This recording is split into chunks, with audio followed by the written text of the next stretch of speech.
السلام علیکم ورحمۃ اللہ وبرکاتہ۔ ان الحمد للہ نحمده ونستعینه ونستغفره ونعوذ باللہ من شرور انفسنا ومن سیئات اعمالنا، من يهده الله فلا مضل له ومن يضلله فلا هادي له، وأشهد أن لا إله إلا الله وحده لا شريك له، وأشهد أن محمدا عبده ورسوله، أما بعد فإن خير الحديث كتاب الله،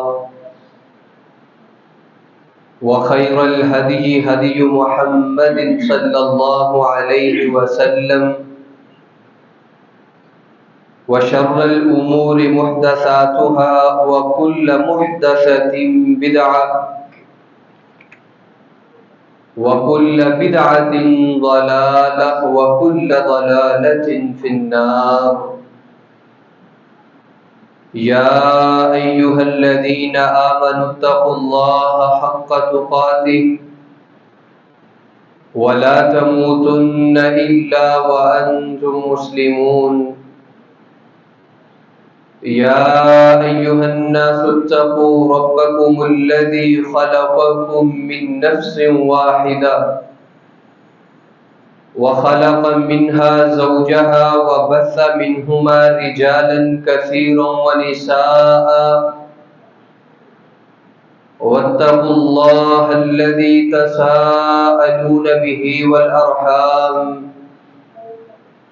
إن الله كان عليكم رقيبا۔ يا أيها الذين آمنوا اتقوا الله وقولوا قولا سديدا يصلح لكم أعمالكم ويغفر لكم ذنوبكم، ومن يطع الله ورسوله فقد فاز فوزا عظيما۔ إن الله وملائكته يصلون على النبي، يا أيها الذين آمنوا صلوا عليه وسلموا تسليما۔ اللهم صل على محمد وعلى آل محمد كما صليت على إبراهيم وعلى آل إبراهيم إنك حميد مجيد۔ اللهم بارك على محمد وعلى آل محمد كما باركت على إبراهيم وعلى آل إبراهيم إنك حميد مجيد۔ اللهم انفعنا بما علمتنا وعلمنا ما ينفعنا وزدنا علما۔ رب اشرح لي صدري ويسر لي أمري واحلل عقدة من لساني يفقه قولي۔ رب أوزعني أن أشكر نعمتك التي أنعمت علي وعلى والدي، وأن أعمل صالحا ترضاه، وأصلح لي في ذريتي إني تبت إليك وإني من المسلمين۔ سبحانك لا علم لنا إلا ما علمتنا إنك أنت العليم الحكيم۔ صدق اللہ العظیم۔ ہر قسم کی حمد و ثنا صرف اور صرف اللہ وحدہ لا شریک کی پاک ذات کے لیے ہے، جو ذات خالق کائنات، مالک کائنات، رب العالمین، داتا گنج بخش، مجھے اور آپ کو رزق دینے والی ہے۔ درود و سلام امام الانبیاء، سید الانبیاء، امام الرسل، جناب محمد الرسول اللہ صلی اللہ علیہ وآلہ واصحابہ وسلم کی ذات اقدس کے لیے کہ جس ہستی مقدس و مطہر کی محنتوں، کوششوں اور کاوشوں سے اللہ ذوالجلال نے مجھے اور آپ کو توحید جیسی دولت سے مالا مال کیا، بخشش اور رحمت کی دعائیں صحابہ کرام رضوان اللہ علیہم اجمعین و اہل بیت، تابعین اعظام، اولیاء کرام، ائمہ اور سلف صالحین کے لیے۔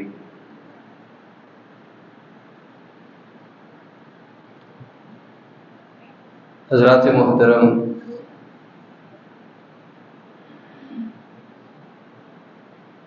سب سے پہلے تو ہم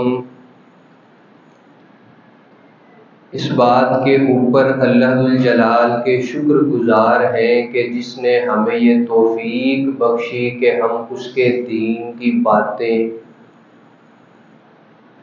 اور نبی علیہ الصلوۃ والسلام کے فرامین سننے کے لیے آئے، اور ہمیں یہ بات بھی معلوم ہونی چاہیے کہ بندہ انسان جو وقت اپنا اس دین کے لیے صرف کرتا ہے، نبی علیہ الصلوۃ والسلام کے فرامین سننے کے لیے جو لمحات نکالتا ہے، جو گھڑیاں وقف کرتا ہے، یہ وقت، یہ لمحات، یہ گھڑیاں قیامت کے دن اس بندے کے لیے نجات کا سبب بنے گی۔ اور یہ بات بھی روزے روشن کی طرح بالکل واضح ہے کہ میرے اور آپ کے اوپر اس دنیا کے اندر سب سے زیادہ اگر احسانات کسی ذات کے ہیں تو وہ اللہ ذوالجلال کی ذات ہے۔ اگرچہ اس دنیا کے اندر کوئی ہمارا کتنا خیر خواہ ہی کیوں نہ ہو، کوئی ہمارا جتنا مرضی قریبی بھی کیوں نہ ہو، لیکن جتنے احسانات اللہ ذوالجلال کی ذات کے ہمارے اوپر ہیں اتنے احسانات کسی اور کے نہیں۔ اور اسی وجہ سے میرا اور آپ کا یہ حق بنتا ہے، ہمارا یہ فرض ہے کہ سب سے زیادہ اگر کسی ذات کا شکر ادا کرنا چاہیے، سب سے زیادہ اگر کسی کا ادب کرنا چاہیے، تو حضرت وہ کون سی ذات ہونا چاہیے؟ اللہ ذوالجلال کی ذات۔ آج میں جس عنوان کے اوپر، موضوع کے اوپر گفتگو کرنے کا ارادہ رکھتا ہوں، چند گزارشات پیش کرنا جس کے متعلق مقصود ہے، وہ ہے عبادت کے اندر شوق۔ ہم اپنی مساجد دیکھتے ہیں، اپنے گرد و نواح میں دیکھتے ہیں، اپنے عزیز و اقارب کو دیکھتے ہیں، بذات خود بھی ہم مسجد میں تو آتے ہیں، نماز تو پڑھتے ہیں، اللہ ذوالجلال کے احکامات کی جس قدر ہم سے ہو سکتے اس کی پابندی بھی کرتے ہیں، لیکن رب کائنات کا جو ہم سے مطالبہ، جو توجہ، یکسوئی، جو رغبت، جو شوق عبادت کے اندر ہونا چاہیے، حضرت وہ نہیں ہے۔ ہم جتنی جملہ عبادات کرتے ہیں، صدقہ خیرات کرنا، اللہ ذوالجلال کے راستے میں نکلنا، اپنا وقت صرف کرنا، نماز پڑھنا، یہ جتنی عبادات ہم کرتے ہیں، الا ماشاءاللہ، الا ما رحم ربی، نہیں تو ہم سب کا مقصد صرف بھلا کیا ہوتا ہے؟ فارمیلٹی۔ نماز کیوں پڑھنے آئے ہیں؟ اللہ ذوالجلال سے ملاقات کا شوق نہیں دل میں، الا ماشاءاللہ، سوا احباب کی بات نہیں کر رہا میں، میجورٹی جو ہمارا معاشرہ ہے وہ صرف ایک اپنے اوپر سے فرض کو ہٹانے کے لیے اللہ ذوالجلال سے ملاقات کا شوق نہیں ہوتا، صرف کہ اذان ہوئی ہے، رسمن ہم گئے ہیں، جاتے وقت 2 رکعت گزر بھی چکی ہیں، وضو کیا، نماز پڑھی، نہ بعد کے اذکار کیے، نہ سنن نہ نوافل، جیسے آئے ویسے ہی چلے گئے۔ صرف ہم نے یہ نام کیا کہ ہم نے نماز پڑھ کر کے آئے۔ اللہ ذوالجلال کو مقصود کیا ہے ہمارا شوق، ہماری توجہ، کہ میرا بندہ کس توجہ کے ساتھ میری عبادت کرتا ہے، اس کی میری طرف رغبت کتنی ہے، یکسوئی کتنی ہے۔ اللہ ذوالجلال کو مقصود یہ چیز ہے۔ سیدنا موسیٰ علیہ السلام ان کا تذکرہ اللہ ذو الجلال نے قرآن کریم کے اندر کیے۔ اللہ ذو الجلال نے جب ان کو کہا نا کہ آپ اپنی جو امت ہے اس کے 70 افراد 70 اشخاص کو لے کر کے کوہ طور پر آ جائیں، جب وہ لوگوں کو لے کر کے نکلے نا تو رستے کے اندر جناب موسیٰ علیہ السلام تیزی سے چل رہے ہیں، اتنا تیز چلے کہ اپنی قوم کے لوگوں کو پیچھے چھوڑ دیا۔ اللہ ذو الجلال سارا ماجرا دیکھ رہے ہیں، کوہ طور پر پہنچے تو اللہ ذو الجلال کیا پوچھتے ہیں، وما اعجلک عن قومک یا موسیٰ، موسیٰ اتنی جلدی کیوں؟ تو موسیٰ علیہ السلام کا جواب کیا تھا، ہم اولائی علی اثری، اے اللہ جو میری قوم ہے وہ میرے پیچھے آ رہی ہے، میں یہ جو جلدی آیا ہوں چل کر کے آیا ہوں، جلدی آنے کا میرا مقصد کیا ہے، الیک رب لترضی، اے اللہ صرف تیری رضا کا مقصد ہے۔ ان کے اندر حضرت شوق دیکھیے اللہ تعالیٰ کو راضی کرنے کا، عبادت کا مقصد یہ ہونا چاہیے۔ اور جب بندے کے عبادات کے اندر اس جیسا مقصد پیدا ہو جاتا ہے کہ بندہ کہے کہ میں نے اللہ ذو الجلال کو راضی کرنا ہے، صرف اپنے سر کے اوپر جو فرض کا بوجھ ہے وہ نہیں ہٹانا، شوق سے، رغبت سے، یکسوئی سے، توجہ سے اللہ ذو الجلال کی جب بندہ عبادات کرتا ہے نا تو خدا کی قسم اس منبر پر کے کھڑے ہو کر کے کہتا ہوں، اللہ ذو الجلال بندے کی زندگیوں میں جو ناممکن چیزیں ہوتی ہیں اللہ ذو الجلال ان کو ممکن بنا دیتے ہیں۔ قرآن کریم سے ہمیں اس کی مثالیں ملتی ہیں۔ گھریلو حالات کے اندر بندہ پھنسا ہو، معاشی حالات ٹھیک نہیں ہو، اس کی لمٹ بیان نہیں کر سکتے میں اور آپ کہ کتنی لمٹ کے اندر اللہ ذو الجلال اس کی پریشانیاں دور کریں گے، لیکن اللہ ذو الجلال حضرت اس کی بندے کے اوپر کرم ہی بڑا کرتے ہیں۔ بندہ معاشی حالات میں، اقتصادی حالات میں، گھریلو حالات جس مرضی میں پریشان ہے۔ آج ہمارا معاشرہ تو بنا نا پیروں فقیروں سے جا کر کے تعویذ لینا، طرح طرح کے دم کروانا، طرح طرح کے وہ سارے جو ایک ہم نے روایات بنا لی ہیں، لیکن اللہ ذو الجلال کے انبیاء نے جو طریقہ اپنایا ہم وہ نہیں اپناتے۔ آپ جناب زکریا علیہ السلام کی زندگی کا مطالعہ کریں، جب انہوں نے اللہ ذو الجلال سے دعا کی وَزَكَرِيَّا إِذْ نَادَىٰ رَبَّهُ رَبِّ لَا تَذَرْنِي فَرْدًا وَأَنْتَ خَيْرُ الْوَارِثِينَ، بوڑھے ہو چکے تھے، مفسرین کے اقوال کے مطابق آپ کی عمر 90 تھی، 90 سال کی، 90 برس کی عمر میں اللہ ذو الجلال سے دعا کیا کر رہے ہیں، رَبِّ لَا تَذَرْنِي فَرْدًا وَأَنْتَ خَيْرُ الْوَارِثِينَ، اولاد کے خواہش مند۔ اب اللہ ذو الجلال نے یہ تو نہیں کہا کہ زکریا اب تو ٹائم نکل چکا، اب تو ٹائم نکل چکا، اب تو شاخ مرجھا چکی، اللہ ذو الجلال نے قطعاً یہ جواب نہیں دیا۔ قرآن پر اٹھائیے پڑھیے اللہ ذو الجلال کیا کہتے ہیں، وَوَهَبْنَا لَهُ يَحْيَىٰ وَأَصْلَحْنَا لَهُ زَوْجَهُ، کہ ہم نے ان کی بیوی کو ادیر عمر میں جا کر کے اس قابل بنایا کہ وہ ایک بچے کو یحییٰ علیہ السلام کو جنم دے سکے۔ اور اس کی وجہ اللہ ذو الجلال نے اگلی آیات میں کیا بیان کی، فرمایا کہ یہ جو میرا بندہ ہے نا زکریا، کانوا یسارعون الی الخیرات، اللہ اکبر، یہ نیکی کے کاموں میں بڑی سبقت کرتے ہیں، جلدی کرتے ہیں، ویدعوننا رغبا ورہبا، اور وہ ہمیں اس حال میں پکارتے کہ اس کے اندر ہمارے لیے اس دل کے اندر ایک شوق اور رغبت یہ لینا ہوتی ہے۔ اللہ ذو الجلال کو تو یہ مقصود ہے کہ بندے کے دل کے اندر کیا ہے۔ بندہ نماز تو ہم پڑھ رہے ہیں لیکن دل کے اندر ہمارے کاروباری معاملات کے متعلق چل رہا ہوتا ہے، دل کے اندر طرح طرح کے وسوسے آتے ہیں نماز کے اندر، نبی علیہ السلام نے اس کا حل بھی بتایا ہے، لیکن ہماری نماز حضرت وہ کوانٹٹی اتنی زیادہ کہ میں اور آپ سوچ بھی نہیں سکتے۔ اس کا ایک مین پرپز اللہ ذو الجلال کے عبادت کا شوق نہ ہونا یہ بھی ہے۔ زکریا علیہ السلام کی زندگی ہم نے بیان کی ہے، صرف ایک لمحہ آپ کے سامنے۔ تو جب اس قسم کی عبادت بندہ کرتا ہے اللہ ذو الجلال کی، اللہ ذو الجلال اس کی زندگیوں سے پریشانیاں دور، ناممکنات بھی ممکن ہونے لگتے ہیں۔ آج حضرت بے اولادوں کے لیے بھی پیغام ہے، آپ زکریا علیہ السلام کا یہ عمل اپنی زندگی کے اندر لے کر کے آئیں۔ جو لوگ کاروباری معاملات کی وجہ سے پریشان ہیں، گھریلو معاملات کی وجہ سے پریشان ہیں، وہ اپنی زندگیوں کے اندر اللہ ذو الجلال کی عبادت کا شوق پیدا کرے۔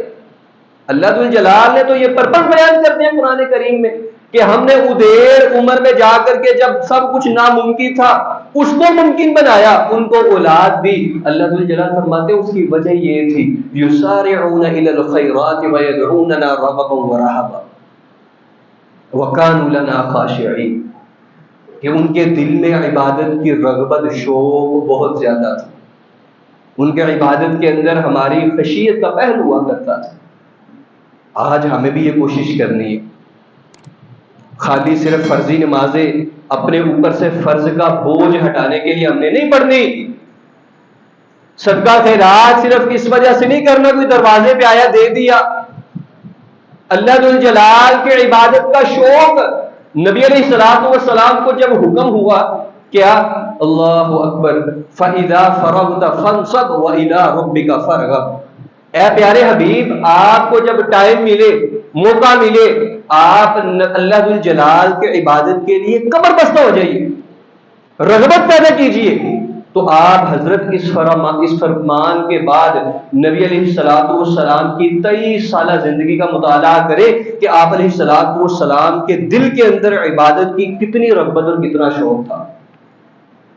سنن نسائی کی روایت ہے، حضرت حذیفہ رضی اللہ تعالی عنہ بیان کرتے ہیں، کہتے ہیں کہ میں نبی علیہ الصلوۃ والسلام کی رات کی نماز کو دیکھ رہا تھا۔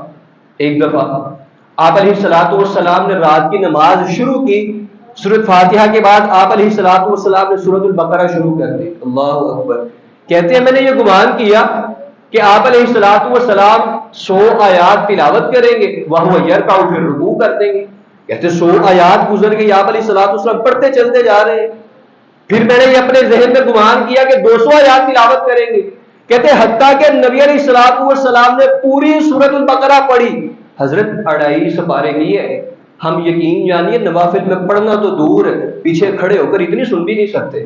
ہمارے ایمان کا یہ لیول ہے، ہمارے اندر عبادت کا اتنا شوق ہے، قاری صاحب سے 2 منٹ نماز لیٹ ہو جائے، تاخیر ہو جائے، ہم اپنے دنیاوی کاموں کے اندر اتنا مصروف ہے کبینہ بیٹھ جاتی ہے، قاری صاحب بندے ناراض پہ ہوندے نے۔ اللہ اکبر، پیچھے ایک مسجد ہے میں نام نہیں لیتا، ایسے ہی 4 بندے قاری صاحب کے گرد، کیا معاملہ ہوا ہے؟ فجر دی نماز آج جنہیں 15 منٹ دی پڑھائی، انہوں نے کنی دفعہ کیا کہ 10-12 منٹ ہوتے نہ جایا کرو۔ اللہ اکبر، نبی علیہ الصلوۃ والسلام کی نماز دیکھیے، صحابہ بیان کرتے ہیں کہ آپ علیہ الصلوۃ والسلام فجر کی نماز کے اندر پہلی رکعت کے اندر سورۃ بنی اسرائیل تلاوت کیا کرتے تھے۔ 15ویں پارے کی پہلی سورت حضرت آدھے پارے کی سورت ہے، اور وہ ایسے نہیں تھے نبی علیہ الصلوۃ والسلام قرآن پڑھتے جیسے آج کل ہمارے قرآن کرام پڑھتے ہیں، الا ماشاءاللہ، سب کی بات نہیں کرتا جن کی سمجھ نہیں لگتی، بلکہ وہ حذیفہ کیا بیان کرتے ہیں رضی اللہ عنہ کہ آپ علیہ الصلوۃ والسلام نے جو سورۃ بقرہ کی تلاوت کی 2.5 پارے کی، وہ اس طرح کہ سورت کے اندر جہاں کہیں عذاب کی آیت آتی آپ کھڑے ہو کر کے عذاب سے پناہ بھی طلب کیا کرتے تھے، جہاں کہیں رحمت کی آیات آتی آپ اللہ ذو الجلال اس کی رحمت کا سوال بھی کرتے تھے۔ یعنی پوری دلجوئی یکسوئی کے ساتھ، پورے تحمل کے ساتھ نبی علیہ الصلوۃ والسلام اس طرح عبادت کیا کرتے تھے۔ یہ عبادت کا شوق، اور یہ وہ شوق تھا حضرت، وہ شوق تھا نبی علیہ الصلوۃ والسلام جب بڑھاپے میں بھی پہنچ چکے تھے لیکن یہ شوق جوان تھا۔ اللہ اکبر، قریب المرگ تھے، اللہ ذو الجلال میرے اور آپ کے پیغمبر پر کروڑوں درود و سلام نازل کرے۔ اللہ، قریب المرگ تھے، بخار تھا، بخار اتنا شدت پکڑ جاتا تھا کہ غشی طاری ہو جاتی تھی۔ نماز کا وقت تھا، ہوش آیا، ہماری مائیں ارد گرد بیٹھی ہیں، ہوش آنے کے بعد جو حسن و حسنین آپ علیہ الصلوۃ والسلام کے آنکھوں کے تارے تھے ان کے متعلق نہیں پوچھا، امی جی عائشہ سے اتنا پیار تھا، اتنا محبت ہے، ان کی کیفیت نہیں دریافت کی۔ جب ہوش آتا کیا پوچھتے؟ اصلی الناس، کیا لوگوں نے نماز پڑھ لی ہے؟ نہیں اللہ کے رسول، وَهُمْ يَنْتَظِرُونَكَ، وہ تو بیچارے صحابہ صفوں کے اندر کھڑے ہو کر کے آپ کے حجرے کی طرف دیکھ رہے ہیں کہ ہمارا سردار، ہمارا پیر، ہمارا پیغمبر، ہمارا کبریا آئے، اللہ اکبر، ہمارا پیغمبر آئے، ہمارا نبی آئے، وہ ہمیں آ کر کے نماز پڑھائے۔ نبی علیہ الصلوۃ والسلام نے جب یہ سنا پھر غشی طاری ہو گئی۔ 3 دفعہ یہ معاملہ ہوا، پھر تیسری دفعہ جب تھوڑا سا افاقہ ہوا نا، امی جی بیان کرتی ہیں نبی علیہ الصلوۃ والسلام نے پانی منگوایا، غسل کیا، جناب عباس اور جناب علی رضی اللہ عنہما ان دونوں کو بلوایا، اور آپ علیہ الصلوۃ والسلام کے دل کے اندر عبادت کا شوق کتنا تھا. آج کل میں اور آپ تھوڑی سی طبیعت خراب ہو جائے, کچھ معاملہ ہو جائے, ایک تو نماز ہی چھوڑ دیتے ہیں, نماز ہی چھوڑ دیتے ہیں, نہیں پڑھتے. اگر پڑھنی بھی پڑ جائے گھر میں, چلیں یہ تو ایک علیحدہ معاملہ, شریعت نے رخصت بھی دی ہے. لیکن آپ علیہ الصلوۃ والسلام کا شوق, ولولہ اور جذبہ دیکھیے. دونوں ہستیوں کو بلوایا. امی جی بیان کرتی ہیں کہ نبی علیہ الصلوۃ والسلام دونوں کے کاندھوں کے اوپر سہارا لے کر کے مسجد کے اندر جا رہے ہیں. اور کیفیت کیا تھی؟ آپ کے جو قدم مبارک ہے یا خود تان, فرمایا کہ وہ لکیریں کھینچ رہے تھے, مٹی کے اوپر گھسڑتے ہوئے جا رہے تھے. نبی علیہ الصلوۃ والسلام کی یہ کیفیت تھی, لیکن پھر بھی عبادت کا شوق اتنا تھا کہ جا کر کے صحابہ رضوان اللہ علیہ مجمعین کو نماز پڑھائے.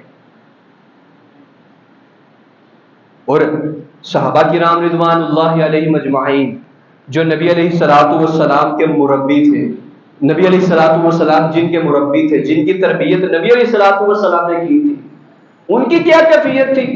وہ حضرت ہماری طرح یہ نہیں تھے سوچتے کہ کوئی نیکی کا موقع آئے تو ہم نیکی کریں. وہ نیکی کے مواقع تلاش کیا کرتے تھے. جناب ابو بکر صدیق رضی اللہ تعالی عنہ, نبی علیہ الصلوۃ والسلام ایک محفل میں موجود ہیں. جناب ابو ہریرہ رضی اللہ تعالی عنہ روایت کرتے ہیں کہ نبی علیہ الصلوۃ والسلام نے سوال کیا, اصمت اليوم او کما قال علیہ الصلوۃ والسلام, کیا آج کسی نے روزہ رکھا ہے؟ جناب ابو بکر صدیق رضی اللہ تعالی, اللہ کے رسول میں نے رکھا ہے. پھر آپ علیہ الصلوۃ والسلام نے سوال کیا, کیا آج کسی نے کسی مسلمان بھائی کا جنازہ پڑھے؟ پھر جناب ابو بکر صدیق رضی اللہ تعالی عنہ نے لبیک کہا, اللہ کے رسول میں نے پڑھے. پھر سوال ہوا, نبی علیہ الصلوۃ والسلام نے پوچھا, کیا آج کسی نے کسی مسکین کو کھانا کھلایا؟ فرمایا نام یا رسول اللہ صلی اللہ علیہ وسلم, اللہ کے رسول میں نے مسکین کو کھانا بھی کھلایا. پھر آپ علیہ الصلوۃ والسلام نے پوچھا, اللہ اکبر, مسکین کو کھانا کھلانے کے بعد کیا آج کسی نے اپنے مسلمان بھائی کی تیمارداری کی ہے؟ کوئی بیمار ہو, کوئی پتہ لینے گیا ہو. ابو بکر صدیق رضی اللہ تعالی عنہ نے لبیک کہا. آپ علیہ الصلوۃ والسلام نے فرمایا مجتمعنا فیہن او کما قال علیہ الصلوۃ والسلام, یہ حضرت کوئی انسیڈنس نہیں ہے, اتفاق نہیں ہے کہ ابو بکر صدیق رضی اللہ تعالی عنہ نے ایک مجلس میں آنے سے پہلے اتنی نیکیاں کی ہوں. یہ ان کا جذبہ بتاتے ہیں. یہ بات ان صحابہ کی جوش, نیکی کا شوق, ولولہ, یہ چیز ظاہر کرتی ہے وہ کتنی ہے. نبی علیہ الصلوۃ والسلام نے فرمایا کہ یہ ساری چیزیں یہ ایک بندے میں جمع ہو جائیں, الا دخل الجنہ, اس کا بدلہ صرف جنت ہے. اللہ اکبر. یہ ساری چیزیں کیوں؟ کہ ان کو نیکی کا شوق تھا. وہ نماز کو اتنی اہمیت دیا کرتے تھے کہ اپنی جان سے زیادہ. اس کی دلیل صحیح البخاری کا واقعہ لے لیں آپ. جناب عمر بن خطاب رضی اللہ تعالیٰ عنہ کو جب وہ بدبخت لعنتی ابو لولو نے وہ نیزہ مارا, خنجر مارا, حضرت آنتیں کٹ گئی, بے ہوشی طاری ہو رہی ہے. عبد الرحمن بن عوف کا ہاتھ پکڑا اور مصلے کے اوپر کھڑا کر دیا. خود بے ہوش پڑے ہیں کہ لوگوں کو نماز پڑھاؤ. جب انہوں نے چھوٹی چھوٹی مختصر سی صورتیں پڑھ کے نماز پڑھائی, ان کو گھر لے کر کے گئے. اللہ اکبر. تو ایک صحابی ہے, آپ حضرت جناب عمر بن خطاب کی حالات دریافت کرنے کے لیے آ کر کے کیا پوچھتے ہیں کہ انہوں نے فجر کی نماز پڑھی ہے؟ تو لوگوں نے کہا حضرت آپ دیکھ رہے ہیں کہ وہ بے ہوش پڑے ہیں, ان کی کیفیت دیکھیں, ان کی کنڈیشن دیکھیں. تو وہ فرماتے ہیں کہ میں عمر کو جانتا ہوں, جب ان کو ہوش آئے نا تو ان کو یاد کروانا ان کی نماز کے متعلق. میں عمر کو جانتا ہوں, یہ جو ان کے بدن کے اوپر زخم لگے, اس سے بھی زیادہ ان کو تکلیف ہوگی جب ان کو پتا چلے گا کہ ان کی فجر کی نماز رہ گئی. اللہ اکبر. حضرت صحابہ میں تو نیکی کا شوق, جذبہ اس طرح کا تھا. ہم جتنے افراد یہاں بیٹھے ہیں, ہم اپنے آپ سے پوچھیں, سب کا تعلق اللہ سے ہے. کس کس نے فجر کی نماز باجماعت پڑھی ہے؟ کتنے دنوں سے ہماری فجر کی نماز رہ رہی ہے؟ اپنے آپ سے پوچھیں. میں یہ نہیں کہتا ہاتھ کھڑا کر کے بتائیں, لیکن اپنے آپ کو کمپیئر کریں صحابہ کرام رضوان اللہ علیہ مجمعین کے ساتھ, موازنہ کریں, یقین کریں کہ ان کے قریب قریب نہیں بلکہ بالکل ان کے اپوزٹ ہیں. ان کا نیکی کا شوق, جذبہ کس طرح کا تھا اور ہم کس لیول کے اوپر کھڑے ہیں. صحابہ کے پاس کچھ بھی نہیں تھا نا، نہ کھانے کے لیے کچھ ہوا کرتا تھا، نہ پہننے کے لیے، لیکن ایک پاک چیز ان کے پاس ایسی تھی کہ قارون کے خزانے بھی جس کا مقابلہ نہیں تھے کر سکتے، اور وہ چیز ہی یہ تھی نیکی کا شوق، نیکی کا جذبہ۔ غالباً جامع ترمذی کی روایت ہے کہ جب صحابہ کرام رضوان اللہ علیہم اجمعین مسجدوں میں آتے نا نماز پڑھنے کے لیے، تو کچھ لوگوں کو بھوک اس لیول کی ہوتی تھی، ان کی آنتیں اس طرح وہ اندر سے ایسے گچھم گچھا ہو رہی ہوتی تھی کہ وہ بھوک کی وجہ سے غشی کھا کر کے صفوں کے اوپر گر جاتے تھے۔ اور جب منافقین پاس سے گزرتے نا تو وہ کیا کہتے، دیکھو ہا اولئک المجانین، دیکھو اس محمد صلی اللہ علیہ وسلم کے ماننے والوں کو کہ نہ ان کو کوئی دنیا کی فکر، نہ یہ تجارت کرتے ہیں وغیرہ وغیرہ باتیں کی، ڈسائڈ کرنے کی کوشش کی۔ لیکن نبی علیہ الصلوۃ والسلام کا کیا فرمان تھا؟ آپ علیہ الصلوۃ والسلام فرماتے ہیں میرے صحابہ کی جماعت، اگر تم کو پتا چل جائے، کیا الفاظ استعمال کیے، اگر تم کو پتا چل جائے کہ اللہ ذو الجلال نے تمہاری مہمانی کس چیز کے ساتھ تیار کی ہے، تو تم یہ دعا کیا کرو کہ اے اللہ ہمارے فقر کو ہمارے اوپر لمبا کر دے۔ اللہ اکبر۔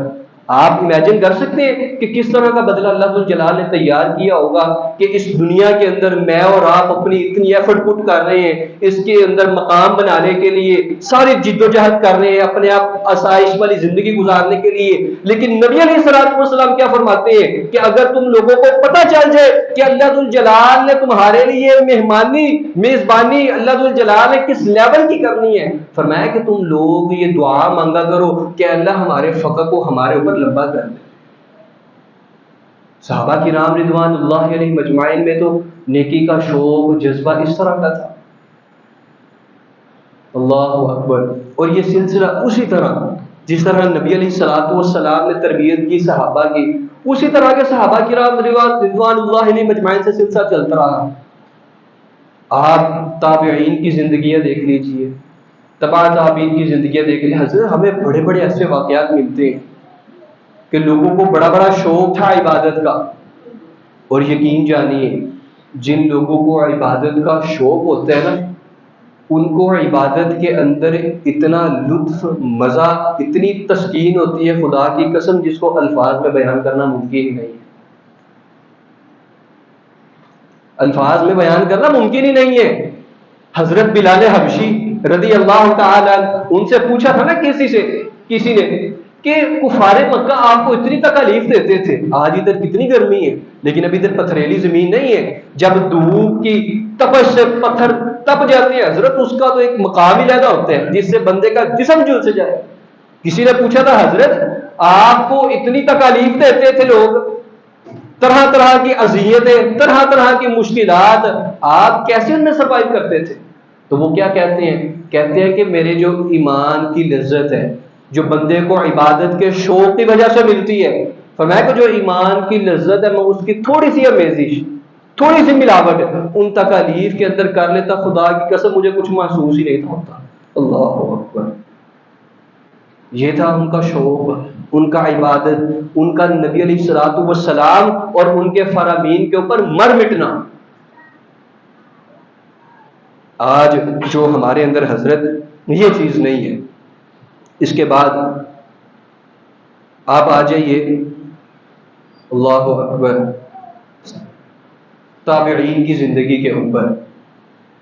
تابعین میں سے ایک بڑے معروف تابعی گزرے امام سعید بن مسیب۔ یہ وہ ثقہ راویوں میں سے ہیں کہ امام شافعی جن کی مرسل روایت میں قبول کرتے تھے نا، چند ایک ایسے تابعی تھے، یہ بھی ان میں سے ہیں۔ یہ اپنے متعلق کیا بیان کرتے ہیں؟ کہتے ہیں کہ میری زندگی کے 20 سال ایسے گزرے ہیں۔ کتنے؟ 20 سال میرے زندگی کے ایسے گزرے ہیں۔ فَأَذَّنَ الْمُؤَذِّنُ، جب مؤذن اذان دیتا تھا 20 سالوں کے اندر کوئی بھی اذان ایسی مؤذن نے نہیں کہی جس اذان کے شروع ہونے سے پہلے میں مسجد میں موجود نہیں تھا۔ اللہ اکبر۔ 20 سال منہ سے کہنے کی بات ہے۔ نبی علیہ الصلوۃ والسلام کا ایک صحیح فرمان ہے، آپ علیہ الصلوۃ والسلام نے فرمایا کہ جس نے 40 دن تکبیر اولا کے ساتھ با جماعت نماز پڑھی، اللہ ذو الجلال اس کے اوپر جہنم کی آگ کو حرام کر دیتا ہے۔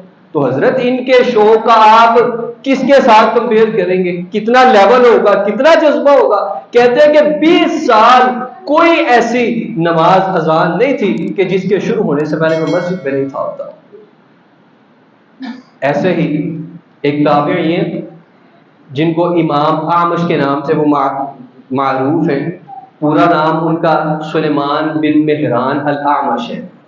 اعمش عربی میں کہتے ہیں کہ جس کو آنکھوں سے کم دکھائی دیتا ہو، اور محدثین ان کے بارے میں بیان کرتے ہیں کہ وہ اللہ ذوالجلال کے سامنے اتنا روتے تھے، بقا اتنی تھی ان کے اللہ کے سامنے کہ جس کی وجہ سے ان کی آنکھوں کی بینائی کم ہو گئی تھی، اس وجہ سے ان کو اعمش کہا جاتا تھا۔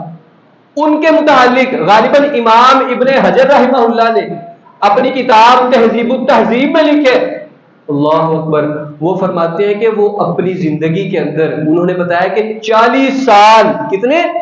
40 سال سوائے ایک نماز کے اور کوئی نماز ایسی نہیں تھی جو انہوں نے تکبیرہ اولیٰ کے ساتھ نہ پڑھی ہو، باجماعت نہ ادا کی ہو۔ سوال کرنے والے نے سوال کیا، حضرت ایک نماز، اس کا کیا لنک ہے، اس کا کیا معاملہ ہے، وہ کیسے رہی؟ کہتے ہیں کہ اس دن میری والدہ کا انتقال ہوا تھا، میں ان کی تکفین تدفین میں مصروف تھا، اس وجہ سے وہ میری جماعت کے ساتھ ایک نماز رہی تھی۔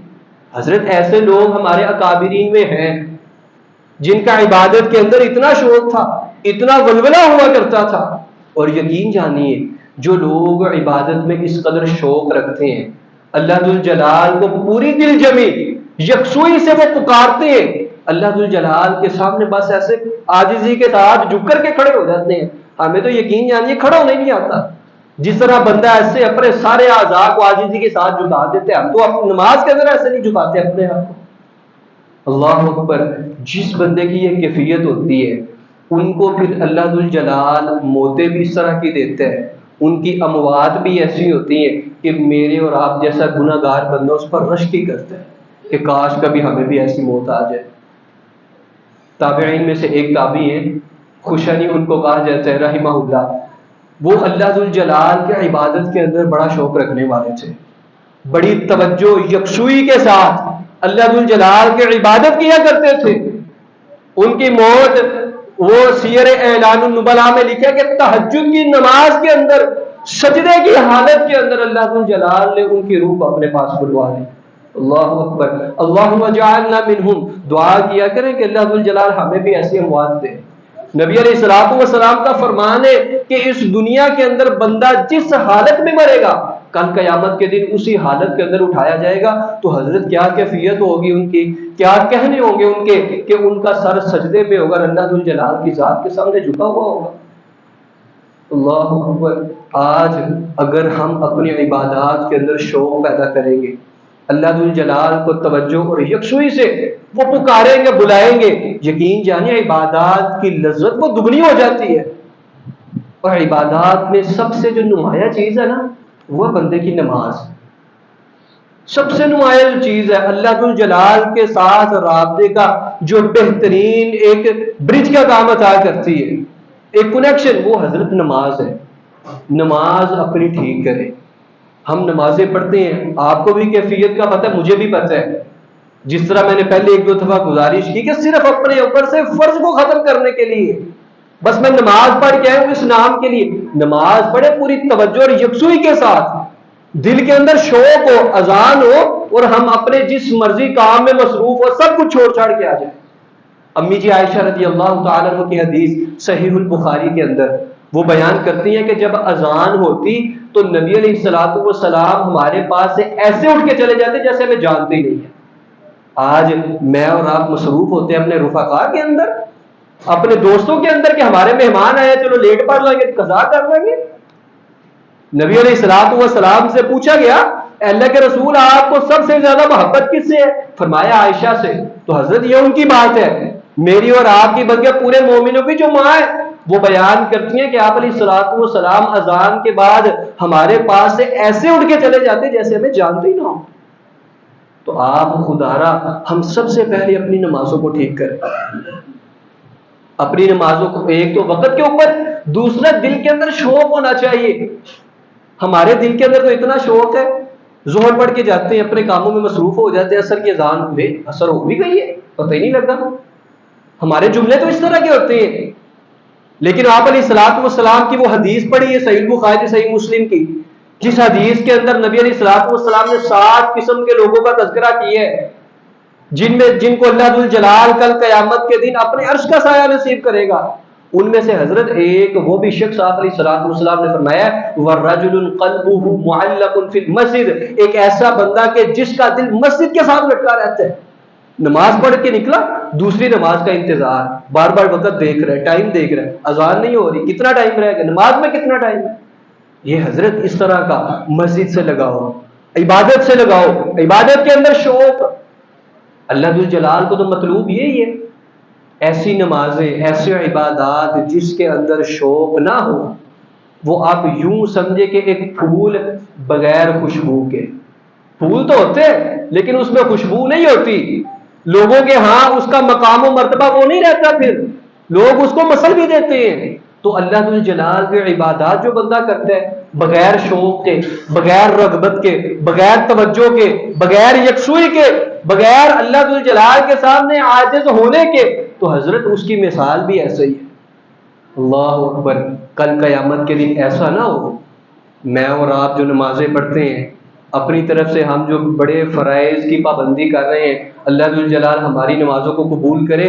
میں کوئی یہ فتویٰ نہیں لگا رہا فلانے شخص کی قبول ہے فلانے کی نہیں قبول، میں ویسے جنرلی بات کرنے لگا ہوں، نبی علیہ الصلوۃ والسلام کی حدیث بیان کرنے لگا ہوں. اللہ اکبر. راوی بیان کرتے ہیں نبی علیہ الصلوۃ والسلام نے فرمایا کہ ایک شخص اللہ ذو الجلال کی بارگاہ کے اندر آئے گا. اللہ ذو الجلال اس سے پوچھیں گے کہ میرے لیے دنیا کے اندر کیا کر کے آیا؟ کہے گا اللہ 60 سال تو نے مجھے زندگی دی. کتنی؟ 60 سال تو مجھے زندگی دی، میں تیری رستے کے اندر نمازیں پڑھتا ہوں وہی آیا ہوں. اللہ ذو الجلال فرمائیں گے جا مجھے تیری ایک بھی نماز قبول نہیں ہے. استغفر اللہ.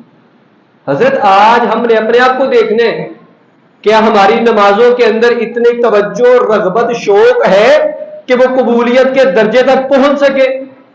کیا ہم بھی صرف ایک فارمیلٹی کے لیے اللہ ذو الجلال کی عبادات کرتے ہیں کہ نعوذ باللہ اللہ ذو الجلال ہم سب کو محفوظ رکھے اس چیز سے، کل قیامت کے دن ہم اللہ سے ملاقات کرے اور اللہ ذو الجلال کیا فرمائے مجھے تیری کوئی بھی عبادت قبول نہیں ہے. ایک مہمان کسی کے گھر چلا جائے نا تو میزبان شوق سے اس کی چاہت نہ کرے، بس اس تو فارمیلٹی، مہمان کو پتہ چل جائے تو کھانے کا کچھ دل نہیں کرتا کہ یار تجھے رغبت ہی نہیں ہے، شوق ہی نہیں ہے، توجہ ہی نہیں ہے، یکسوئی نہیں ہے. تو حضرت وہ ذات اللہ ذو الجلال کی ذات جو سب سے زیادہ اس چیز کی حقدار ہے، اگر قدر کرنی ہے تو سب سے زیادہ اللہ ذو الجلال کی قدر ہونی چاہیے. اگر اپنا آپ کسی کو دکھانا ہے، کسی کے سامنے پیش کرنا ہے، تو سب سے زیادہ اللہ ذو الجلال کی ذات اس بات کی حقدار ہے.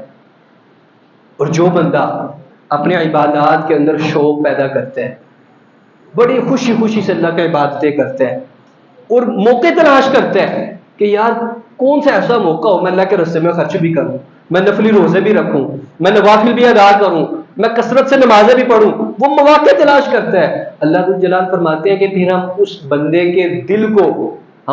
کے دل کو غنا سے بھر دیتے ہیں، وَيَدَيْكَ رِزْقًا، اور اس کے رزق میں فراوانی عطا کرتے ہیں. آج ہم اس دنیا کے اندر جتنی مرضی حضرت کوششیں کر لیں، جتنے مرضی اللہ ذو الجلال نے ہمیں دماغ دیے ہوئے، صلاحیتیں دی ہیں، لیکن میرا اور آپ کا اس بات کے اوپر ایمان ہے اور میں امید کرتا ہوں آپ اتفاق بھی کریں گے، جتنی مرضی کوششیں کرنے کے باوجود اللہ ذو الجلال کے کن کے بغیر ہم کچھ کر سکتے ہیں؟ کیوں جی؟ اللہ ذو الجلال کی رحمت کے بغیر ہم کچھ کر سکتے ہیں؟ نہیں کر سکتے. یہی بات اللہ ذو الجلال نے نبی علیہ الصلوۃ والسلام کے ذریعے سے ہمیں بتلائی کہ جو بندہ عبادت کے اندر شوق اختیار کرے گا، میری طرف رغبت دکھلائے گا مجھے، میں اس کے دل کو غنی بھی کر دوں گا، وَيَدَيْكَ رِزْقًا، اور رزق کی فراوانی بھی عطا کروں گا. آج ہماری ساری محنتیں، یہ گرمیوں میں نکلنا، یہ گھر کو چھوڑنا، بچوں کو چھوڑ کر جو بیرون ملک جاتے ہیں سارے بھائی، اللہ ذو الجلال تمام کے معاملات آسان کرے، یہ سب کس لیے ہو رہا ہے؟ رزق کے لیے ہو رہا ہے. لیکن جس ذات نے رزق دینا ہے، اگر ہم حضرت اسی کو خوش نہیں کریں گے، پھر ہم اتنی محنت کریں گے اور اتنا سا پھل ملے گا. لیکن اللہ ذو الجلال کے عبادت کو ہم ٹائم دیں گے، اس کے اندر شوق، اللہ کو رغبت دکھلائیں گے، پھر ہماری محنت اتنی بھی ہوگی نا تو ریوارڈ اللہ ذوالجلال ہمیں اتنا زیادہ دیں گے، کیونکہ سب کچھ اللہ ذوالجلال کے تابع ہے، اس نے کن کہنا فیکون، وہ ہو جائے۔ تو آج کی گفتگو کا مقصد یہ تھا کہ ہم جو اپنی مساجد کو دیکھتے ہیں، اپنے جو قرب و جوار میں دیکھتے ہیں، جیسے صحابہ کی زندگی بیان کی کہ وہ نمازوں میں کس قدر شوق رکھا کرتے تھے، تابعین کی زندگیاں بیان کی کہ وہ جماعت کے ساتھ کتنے کتنے سال نمازیں پڑھتے رہے۔ آج میرے اور آپ کے اندر یہ بہت بڑی کمی ہے کہ ہم عبادت تو کرتے ہیں ٹوٹی پھوٹی، بغیر شوق کے، بغیر رغبت کے۔ کبھی کبھار تو ہماری زندگی میں ایسے بھی مواقع آتے ہیں کہ ہم عبادت کو اپنے اوپر نعوذ باللہ وبال جان سمجھتے ہیں، لے ہوں ویا ہے تو بندہ سارا کچھ چھڑ کے نماز پڑھنے میں ٹوٹ جائے۔ نہیں حضرت، اللہ ذوالجلال کے ساتھ تعلق کا ایک ذریعہ ہے، تعلق کا ایک معاملے، جس کے اندر بندے کو جتنا شوق ہوگا نا، پھر بندہ نبی علیہ الصلوۃ والسلام کو فالو کرتے ہوئے، امی جی عائشہ کی حدیث کے مطابق ایسے چھوڑ کر کے چلے جاتے تھے جیسے جانتے بھی نہیں، پھر بندہ اپنے سارے کام کاج چھوڑ کر کے جتنا مرضی، کوئی جگری، کوئی سجن، کوئی یار، کوئی بیلی، جو مرضی ہو بندے کی زندگی میں، حضرت پھر بندہ سب کچھ چھوڑ چھاڑ کے اللہ ذوالجلال کی بارگاہ کے اندر آ جایا کرے گا۔ کب؟ جب بندے کے دل کے اندر رغبت ہو، اللہ ذوالجلال کے عبادت کا شوق ہو۔ آخر میں ہم اللہ ذوالجلال سے یہی دعا کرتے ہیں کہ اللہ ذوالجلال ہمیں اپنی عبادت کا شوق ہمارے دلوں کے اندر بٹھا دے، جس طرح صحابہ کرام رضوان اللہ علیہ مجمعین نبی علیہ الصلوۃ والسلام اللہ ذوالجلال کے عبادت کیا کرتے تھے، شوق سے کیا کرتے تھے۔ صحابہ جن کو مزدوریاں بھی کرتے، اور مزدوریاں بھی کون سی؟ کٹھن حالات والی، رات کو اٹھ کر مصلے کے اوپر وہ عبادات بھی کرتے۔ کیوں؟ حضرت اس کے پیچھے بھی شوق تھا، اللہ ذوالجلال کی رغبت تھی۔ اللہ ذوالجلال ایسا شوق، اپنے دین کی طرف ایسی رغبت وہ ہمارے اندر بھی پیدا کرتے۔ وآخر دعوانا ان الحمد للہ رب العالمین۔